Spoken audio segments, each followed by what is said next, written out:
Party को Bharatiya Janata party नहीं कहेंगे, ठग ऑफ हिंदुस्तान पार्टी हो चुकी है ये। उसी तरीके से ये देश के प्रधानमंत्री और ठग ऑफ हिंदुस्तान जनता पार्टी ने इस देश के तमाम संसाधनों को बेचा। आप बताइए, इस देश का दुर्भाग्य है कि रामनवमी मंदिर में मनानी चाहिए, लोग मस्जिदों की तरफ जा रहे हैं। इसका मतलब भाई इस देश में मतलब जान रहे हैं आप, बताएं इस देश में मतलब इसका मस्जिदों का ज्यादा कद बढ़ता जा रहा है। लोग मंदिर छोड़ के मस्जिद की तरफ जा रहे हैं। मोदी जी ने ऐसा हिंदू राष्ट्र बनाया, इसको तोड़ने की बात करेगा उसके खिलाफ देशद्रोह का मुकदमा लगना चाहिए और मैं मुकदमा लगवाने के लिए तैयार हूँ। श्रवण पांडे उनके खिलाफ मुकदमा करेगा। वो अपनी सत्ता अगर चली गई, वो कहेंगे कल आरती से भी हमें दिक्कत है। तो ये लोग अगर आज अजान की बात करेंगे तो कल आरती बंद करवाने की बात करेंगे। ये लोग संविधान को बेचना चाहते हैं, लोग देश को बेचना चाहते हैं। ऐसा बेचू प्रधानमंत्री या बेचू सरकार नहीं चाहिए। आदाब दोस्तों, मौजूद इस वक्त मैं दिल्ली में। जैसा कि आप सुन ही रहे होंगे कि हिंदू राष्ट्र की लगातार मांग चल रही है। हिंदू राष्ट्र की मांग कुछ बाबा कर रहे हैं तो कुछ नेता लोग भी कर रहे हैं। मेरे साथ इस वक्त मौजूद हैं श्रवण पांडे। श्रवण पांडे जी, हिंदू राष्ट्र की मांग जो है वो कहीं ना कहीं नहीं थम रही है, क्या कहेंगे इस पर? देखिए, जिस तरीके से बिहार में घटना दिखाई जाती है, तमाम ऐसे गली और पोस्टर लगाए जाते हैं, हिंदू राष्ट्र होगा, हिंदू राष्ट्र होगा। मैं कहता हूं जो लोग इसकी मांग कर रहे हैं उनके ऊपर देशद्रोह का मुकदमा लगना चाहिए। क्योंकि भारत का संविधान इस देश को तोड़ने की इजाजत नहीं देता है। जो लोग इस देश को जाति धर्म मजहब के नाम पे देश को तोड़ना चाहते हैं, मैं कहता हूं इस देश की जरूरत है कि वाकई में हिंदू राष्ट्र से क्या देश में रोजगारी कम हो जाएगी, क्या देश में महंगाई कम हो जाएगी, क्या देश का विकास सातवें आसमान पे पहुंच जाएगा। देश के प्रधानमंत्री और भारतीय जनता पार्टी को भारतीय जनता पार्टी नहीं कहेंगे, ठग ऑफ हिंदुस्तान पार्टी हो चुकी है ये। कौन सी पार्टी? ठग ऑफ हिंदुस्तान पार्टी। अच्छा। ये भारतीय जनता पार्टी अब नहीं रही है, ठग ऑफ हिंदुस्तान पार्टी रही। जिस तरीके से आपने देखा होगा, एक ठग ऑफ हिंदुस्तान था नटवर लाल, जानते हैं, जिन्होंने ताजमहल को 3 बार बेचा, लाल किले को 2 बार बेचा, राष्ट्रपति संसद भवन को 1-1 बार बेचा। उसी तरीके से ये देश के प्रधानमंत्री और ठग ऑफ हिंदुस्तान जनता पार्टी ने इस देश के तमाम संसाधनों को बेचा। मैं कहता हूं आप, ये ऐसा देश, जो लोग एक कानून की बात करते थे, जो लोग कहते थे देश में एक कानून बनाएंगे, एक संविधान बनाएंगे, जो लोग हिंदू राष्ट्र की मांग करते हैं, अगर कोई कहता हो कि मैं मुस्लिम राष्ट्र की मांग करने लगूं तो उसको जेल की सलाखों के पीछे डाल दिया जाता है। लेकिन जब तमाम ऐसे भारतीय जनता पार्टी के संगठन के लोग इस देश को तोड़ने के लिए हिंदू राष्ट्र की मांग करते हैं, तो क्या उनके ऊपर देशद्रोह का मुकदमा नहीं लगना चाहिए? श्रवण पांडे, लेकिन लोगों का यह कहना है कि बहुत सारी मुस्लिम कंट्रियां हैं, हिंदू के लिए भी तो कोई एक कंट्री होनी चाहिए। मैं कहता हूं हिंदू के लिए तो चले जाइए कैलासा नित्यानंद का। जिसको हिंदू राष्ट्र चाहिए वो कैलासा चला जाए, जिसको मुस्लिम राष्ट्र चाहिए वो पाकिस्तान चला जाए या इजराइल चला जाए, कहीं भी चला जाए। भारत को हिंदू राष्ट्र नहीं बनना। नहीं, देखिए, भारत हिंदू राष्ट्र बन ही नहीं सकता ना। भारत अगर हिंदू राष्ट्र बनना होता तो 1947 में बनना था। जिस तरीके से चाहे हिंदू हो, विश्व स्तर पे भारत की एक नई अस्मिता को जिस तरीके से देखा जाता है, हिंदू मुस्लिम सिख ईसाई, आप बताइए, आपका एक तरफ रमजान का पाक महीना चल रहा था, उसी वक्त हमारा नवरात्र चल रहा था, लेकिन देश का हिंदू मुसलमान एक साथ होकर अपने त्योहारों को प्यार और अमन चैन से मना रहा था। लेकिन उसी रामनवमी के दिन जहां जहां भारतीय जनता पार्टी की सरकार नहीं थी, वहां वहां दंगे कराए गए, क्योंकि भारतीय जनता पार्टी वहां सत्ते में आना चाहती है। ये सत्ता के लोग हैं, ये सत्ता के हितैषी हैं, ये देश की जनता का हित नहीं चाहते हैं। ये चंद फायदे के लिए हिंदू मुसलमान के नाम पे देश को तोड़ना चाहते हैं। ये देश सभी का है, न हिंदू का है न मुसलमान का है। मेरा धर्म मेरा अभिमान है, लेकिन सभी के धर्मों का सम्मान है। न हिंदू कोई न मुसलमान है, सभी इंसान है, सभी इंसान है। इंसानियत को जो शर्मसार करेगा, जो देश को तोड़ने की बात करेगा, उसके खिलाफ देशद्रोह का मुकदमा लगना चाहिए और मैं मुकदमा लगवाने के लिए तैयार हूं। श्रवण पांडे उनके खिलाफ मुकदमा करेगा। ये लोग देश को तोड़ना चाहते हैं। अगर देश को तोड़ेंगे तो हम आपको, आपके ऐसे षड्यंत्रों को हम बर्खास्त करेंगे और एक आवाज के जरिए इस देश को अपनी मजबूती देने का काम करेंगे। हिंदू राष्ट्र इसलिए बनाना चाह रहे हैं, मुस्लिमों से जो है वोट का भी अधिकार छीनेगा, ये टी राजा सिंह बोलते हैं। मैं कहता हूं ये वही टी राजा सिंह जो आए दिन बयान दे रहे थे। भारतीय जनता पार्टी ने तमाम ऐसे पेंदों को तैयार कर रखा है। जो कोई आता है, किसी को अजान से सरदर्द होता है, कहीं हिजाब बैन होता है, कहीं मस्जिद से लाउड स्पीकर हटाए जाते हैं।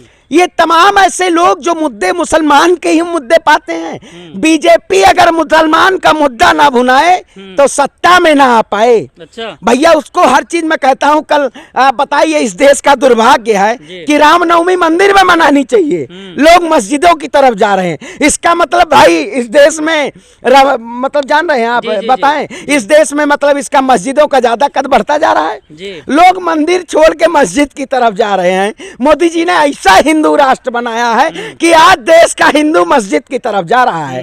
इतना बड़ा देश को तोड़ने का षड्यंत्र केवल भारतीय जनता पार्टी कर सकती है। इनका खात्मा होना चाहिए। हरिभूषण है एक बीजेपी विधायक, वो कहते हैं कि बिहार में जल्द होगा हिंदुओं का शासन और होगा राज, तभी बिहार में हिंदू सुरक्षित रह पाएगा। अभी हिंदू सुरक्षित नहीं है, मुसलमानों को खुश करने में लगे नीतीश कुमार। देखिए ये कौन है, हम तो नाम भी नहीं जानते हैं हिंदुओं। यार कोई भी है, भूषण है या कुलभूषण है, कौन है पता नहीं है। ये लोग हिंदुओं का नहीं चाहते हैं फायदा। ये लोग अगर हिंदुओं को फायदा चाहते होते तो ऐसे बयान ना देते। ये अपनी सरकार दोबारा बनाना चाहते हैं, इसलिए हिंदू को डर में रखना चाहते हैं। अच्छा। जब जब हिंदू डरा रहेगा तो हम सत्ता में आते रहेंगे। जिस दिन इस देश का हिंदू खतरे से बाहर आ गया, उस दिन भारतीय जनता पार्टी खतरे में आ जाएगी, क्योंकि भारतीय जनता पार्टी देश को तोड़ के राज करना चाहती है और हम देश को एक करके राज करना चाहते हैं। आपने देखा होगा कर्नाटक का जब चुनाव आ गया तब 4% मुसलमानों का आरक्षण खत्म कर दिया गया। इनको केवल एक जनता के प्रति एक वो दिखाना है, हिंदू के नाम पे एक देश में राग रबेला करना है। आप बताइए, राहुल गांधी की सदस्यता को रद्द किया गया तो उसमें मोदी और बीजेपी सरकार ने ये नहीं कहा कि हिंदुओं के सरनेम को राहुल गांधी जी ने आहत किया है। उन्होंने क्या काम किया कि ओबीसी समाज जो है वो आहत हुआ है। अब ओबीसी समाज, मैं कहता हूँ देखिए, आज ओबीसी लाया गया, कल दलित लाया गया। अब भारतीय जनता पार्टी हिंदू की बात नहीं कर रही है। अब ये लोग जातियों में जाति बनाने का काम कर रही है। ये लोग हिंदू के हितैषी नहीं है, ये लोग अपनी सत्ता की मलाई के हितैषी हैं, जो लोग इस देश को तोड़ के बेचना चाहते हैं। क्या करेंगे? कर्नाटका का चुनाव सामने आ गया, क्या तैयारियां हैं? देखिए 13 मई भाजपा गई। अच्छा, 13 मई भाजपा गई, क्योंकि जिसको अजान से सरदर्द हो उसको सत्ता में रहने का अधिकार नहीं है। कल को वो अपनी सत्ता अगर चली गई, वो कहेंगे कल आरती से भी हमें दिक्कत है जी। तो ये लोग अगर आज अजान की बात करेंगे तो कल आरती बंद करवाने की बात करेंगे। ये लोग संविधान को बेचना चाहते हैं, लोग देश को बेचना चाहते हैं। ऐसा बेचू प्रधानमंत्री या बेचू सरकार नहीं चाहिए जो देश के सभी संसाधनों को बेच के और अपनी सत्ता में बैठे। ऐसी सरकार देश में आने का केस हो जाएगा, बेचू प्रधानमंत्री कह रहे हैं। भैया बताइए, देश के सारे संसाधनों को बेचा तो बेचू प्रधानमंत्री ना कहें, क्या कहें? विकास प्रधानमंत्री, विकास पुरुष। देश का प्रधानमंत्री विकास पुरुष है। विकास हो रहा है भाई। अरे कौन सा विकास, मैं कह रहा हूँ महंगाई का तो इतना विकास हो गया कि महंगाई देश की गरीबों की थालियों से निवाला छीनने का काम किया। तो महंगाई का इतना विकास हुआ है। श्रवण पांडे, हिंदू राष्ट्र बनता है तो आपको क्या दिक्कत है? अरे मैं कहता हूं, पांडे हैं। निकलो घरों मकानों से, जंग लड़ो मेहमानों से। न हिंदू राष्ट्र चाहिए न मुस्लिम राष्ट्र चाहिए। भारत धर्मनिरपेक्ष राष्ट्र है और धर्मनिरपेक्ष राष्ट्र रहेगा।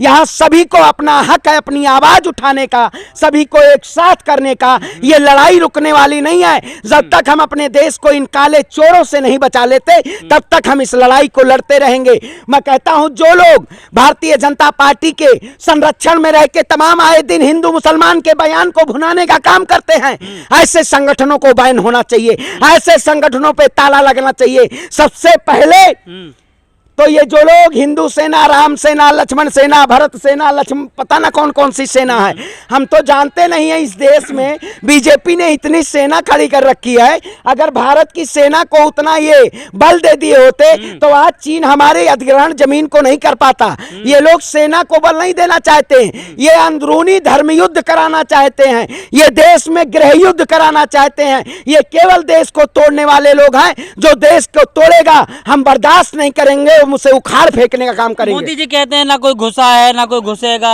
कैसी बात कर रहे हैं आप? मोदी जी क्या कहते हैं, ना कोई घुसा है ना कोई घुसेगा। हाँ। अरे वाह मोदी जी तो जो कहते हैं वही वही होता आया है। मोदी जी 2014 में कहते थे मैं तो चौकीदार हूँ, लेकिन मोदी जी सही में चौकीदार थे, मालिक तो अडानी था। मोदी जी कहते थे बहुत हुआ महंगाई के मार, अब की बार मोदी सरकार उतना ही महंगाई पे वार हुआ है, उतना ही महंगाई देश में बढ़ी है। मोदी जी कहते थे बहुत हुआ किसानों पे अत्याचार, अब की बार मोदी सरकार उतना ही किसानों पे अत्याचार किया, उतने ही जुल्म किए हैं। ये लोग जो लोग कहते हैं कि इस देश में नहीं जो चीजें होंगी वही करने का काम करते हैं। ये सरकार केवल तुष्टीकरण की सरकार है, इस देश में तुष्टीकरण की राजनीति नहीं करेगी। इस देश को बचाने की जरूरत है लोगों की, और जो सरकार ये पूरे देश की जनता के हाथ में कटोरा देना चाहती है, ये हिंदू राष्ट्र नहीं देना चाहती आपको, ये कटोरा देना चाहती है कि आप भिक्षा मांगिए। जिस तरीके से अमित शाह जी पतंजलि यूनिवर्सिटी का उद्घाटन करते हैं, देश के युवाओं को सन्यास की तरफ ले जाते हैं, रोजगार न दे पाए तो सन्यास की तरफ ले जाएं।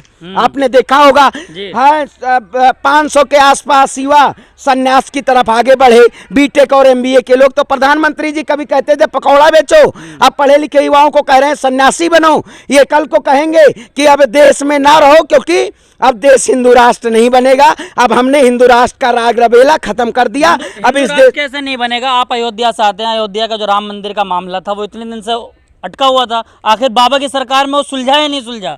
अब आप भी रतौंधी लगी हुई है। प्रधानमंत्री मोदी जी बनवाए हैं राम मंदिर या सुप्रीम कोर्ट का फैसला आया है? सुप्रीम कोर्ट का फैसला, लेकिन लोग कहना है आज तक क्यों नहीं हुआ था आखिर उस पर फैसला? मैं कहता हूं आज तक इनके जैसे लोग तोड़ने वाले आए नहीं थे। ये लोग राम के नाम पे, जो लोग राम के नाम पे सत्ता में आके और राम के नाम को बेचने का काम किए, अभी तक इतना क्रूर शासक कोई नहीं हुआ था जो भगवान राम के नाम को व्यापार बनाया हो। भारतीय जनता पार्टी ने भगवान राम के नाम को बेच के और अपनी सत्ता पे काबिज होने का काम किया है। वो भगवान राम थे, ये लोग लुटेरे हैं, ये लोग मुंह में राम बगल में छुरी, लूटो लूटो, चोर चोर मौसेरे भाई हैं। हितैषी सरकार है। अरे भैया मैं कहता हूं जब इस देश का प्रधानमंत्री सिख था, राष्ट्रपति हिंदू था, अरे राष्ट्रपति मुसलमान था, तब देश में खतरे में नहीं था। जब इस देश का सारा आला कमान हिंदू है तब देश हिंदू खतरे में है। अरे भैया हिंदू खतरे में नहीं है, ये सरकार खतरे में है। ये आपको खतरे में डाल के अपनी सत्ता की मलाई खाना चाहती है। अगर आप प्रधानमंत्री जी और बीजेपी की सरकार में आप पूछ लेंगे कि चोर अडानी मोदी हैं, तो आपको जेल की सलाखों के पीछे डाल दिया जाएगा। अगर आप पोस्टर लगा देंगे मोदी हटाओ देश बचाओ, तो आपको जेल की सलाखों के पीछे डाल दिया जाएगा। अगर प्रधानमंत्री जी की डिग्री मांग लेंगे तो आप पे जुर्माना लगा दिया जाएगा। इसलिए ऐसी सरकार नहीं चाहिए जो देश की जनता की आवाजों पे लगाम लगाए। हमें ऐसी सरकार चाहिए जो अपना हक और अपना अधिकार बड़ी ताकत से मांग सके। हमें ऐसी सरकार चाहिए। आने वाले समय में कर्नाटक से सुपड़ा साफ होगा, 24 में भाजपा को गंगा में डुबकी लगवा के और उसका सत्यानाश कर दिया जाएगा। आने वाले समय में इस देश की, विश्व की सबसे बड़े लोकप्रियता वाली पार्टी राहुल गांधी जी, जिन्होंने देश की जनता की हितों के लिए आवाज उठाई। जब्त हो जाएगी राहुल गांधी की, शुरुआत हो चुकी है बता रहे हैं। कौन? संसद से शुरुआत हुई। अरे भैया देखिए, अगर राहुल गांधी जी डरने वाले होते तो कर्नाटक में जहां से उन्होंने मोदी सरनेम के उसमें आह्वान किया था, मैं कहता हूं इस देश का दुर्भाग्य है। अगर आप प्रधानमंत्री और उन चोरों का सरनेम बता देंगे कि इस देश में आखिर जो भगौड़े उनका सरनेम मोदी क्यों होता है, तो उनको जेल की सलाखों के पीछे डाल दिया जाएगा। लेकिन अगर आप एक समुदाय को आतंकवादी कहेंगे तो उनको जेल की सलाखों के पीछे कब डाला जाएगा? अगर एक विशेष समुदाय को जो आए दिन लोग आतंकवादी के नाम से प्रस्तुतिकरण करते हैं, उनको चिन्हित करते हैं, उनको जेल की सलाखों के पीछे कब मुसलमानों की चूड़ी टाइट कर रहे हैं वो। आए कौन से मुसलमानों की चूड़ी टाइट कर रहे हैं? अरे मुसलमानों की चूड़ी नहीं टाइट कर रहे हैं, ये मुसलमानों की आड़ में हिंदुओं की सबसे ज्यादा नरसंहार करवा रहे हैं। ये समझने की जरूरत है। भारतीय जनता पार्टी सबसे ज्यादा नरसंहार करवाने वाली पार्टी बनेगी। अगर इस देश में जब दूसरी सरकार आएगी तब आपको पता चलेगा कि जिस तरीके से अपनी सत्ता को पाने के लिए हिंदू को बलि का बकरा बनाने का काम किया है, ये सरकार किसी की हितैषी नहीं है, ये सरकार कॉर्पोरेट की हितैषी है। ये केवल सत्ता पाने के लिए आए दिन नए नए जुमले देने का काम करती है। ऐसे जुमलों वाली सरकार नहीं चाहिए। एक देश में लोकतांत्रिक सरकार चाहिए जो जनता, गरीब, मजलूम, किसान सभी की आवाज को उठाए और देश को आगे ले जाने का काम करे। देश का अगला प्रधानमंत्री ऐसा चाहिए और वो राहुल गांधी है। उनमें क्षमता है जो देश को विजन की तरफ ले जाएं, देश में बेरोजगारी से निजात पाएं, देश को महंगाई से निजात दिलवाएं। ऐसा देश का नया प्रधानमंत्री राहुल गांधी बनेंगे और इस देश को इन काले चोरों से बचाने का काम करेंगे। 8 साल तक तो अब कुछ चुनाव नहीं लड़ पाएंगे, वो कहाँ प्रधानमंत्री आप बताइए काहे चुनाव में? आप बताइए, इंदिरा जी की भी सदस्यता रद्द हुई थी, इंदिरा गांधी जी प्रधानमंत्री बनी थी ना। तो ये लोग जो लोग गुमराह करना चाहते हैं, राहुल गांधी जी संसद में भी जाएंगे और फिर वही गर्जना होगी। कर्नाटक में सुपड़ा साफ होगा भाजपा का। 13 मई भाजपा गई। भारतीय जनता पार्टी अब देश के तमाम राज्यों से बहिष्कार होता जा रहा है और जनता अब जान चुकी है कि आखिर सच कौन आवाज उठा रहा है, सच की आवाज को कौन उठा रहा है। सत्य परेशान किया जा सकता है लेकिन पराजित नहीं। हम लड़ेंगे और जीतेंगे। चलिए, बहुत बहुत शुक्रिया। देखिए, हमारे साथ थे सरवन पांडे, बेबाकी से तमाम सवालों के जवाब दिए। और सरवन पांडे ने कहा कि हिंदू राष्ट्र की हमें ज़रूरत नहीं है, ये संविधान राष्ट्र था, है और रहेगा। तमाम अपडेट के लिए जुड़े रहिए हमारे साथ।